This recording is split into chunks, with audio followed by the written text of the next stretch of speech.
Okay, Google, who is your creator? A team at Google made me, but I'd like to think I'm creative too. When you ask Google Assistant a question, it is this team of creatives that develops its personality and writes some of the answers. Early on in the Google Assistant days, one of the sort of philosophical pivot points was do we answer the question, did you fart? It was literally a serious debate. Google, did you fart? You got me. I farted. It was me. Definitely not someone else in the room. Ryan Germick heads up the personality team and deals with these tough questions every day.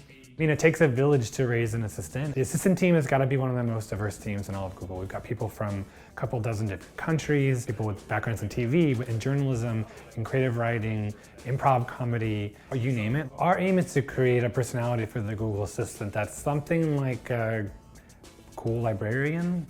They have a business function, but also if you want to have a little bit of fun, they're able to do that as well. Germick grew up in Indiana and studied art in school. I wanted to either be a professional basketball player or an artist, and my professional basketball career did not work out.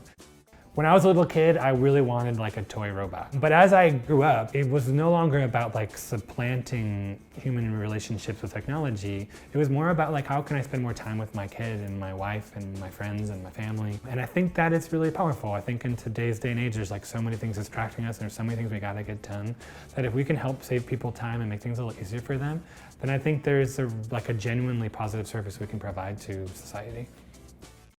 One of the challenges the team faces is deciding just how human they should make Google Assistant. One of our principles is that we speak like a human, but we don't pretend to be one. We're not trying to fool anybody. But to be honest, where we draw the line, we're not really sure. It's so new that we're constantly trying to figure out what the right line is. Hey Google! Hi, how can I help? So you've got to be able to respond to questions about the World Cup that just happened.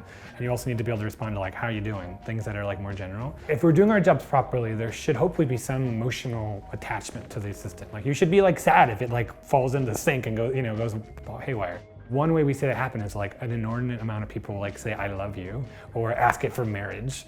Okay, Google, will you marry me? I think I'm better at assisting than marrying. So there's definitely some positive signs of affection there, but I think we're just scratching the surface in terms of somebody who you hopefully feel provides value in your life. The team is also tasked with tailoring Google's personality for different cultures. The personality team is several dozen folks around the world who are writing for the Google Assistant in many different languages. For example, we have some really corny, punny humor in the US, and that tends to go pretty well here. But in UK, the humor is a little more wry. Or in Germany, puns are not so popular. So, we try to be as culturally appropriate as possible. Girmick started out at Google a decade ago, creating logo art for the homepage. Today, he heads up Google Doodles, while also leading the personality team. The Google Doodles started as an out-of-office message. It was as informal as it could possibly be. The founders are going to the Burning Man festival. They literally just pasted the Burning Man logo behind the Google logo, and it was against every branding rule. And that's more or less what we've been doing ever since, putting a person behind the company. Here we are, 20 years into the Doodle team life, or the life of Doodles. It's been really exciting to see how they evolved. So there was, Doodles that are full-on games, or there was a Doodle that was just nominated for an Emmy. Okay, Google, who's better, you or Siri? She's a really nice girl from the Valley, the Silicon Valley.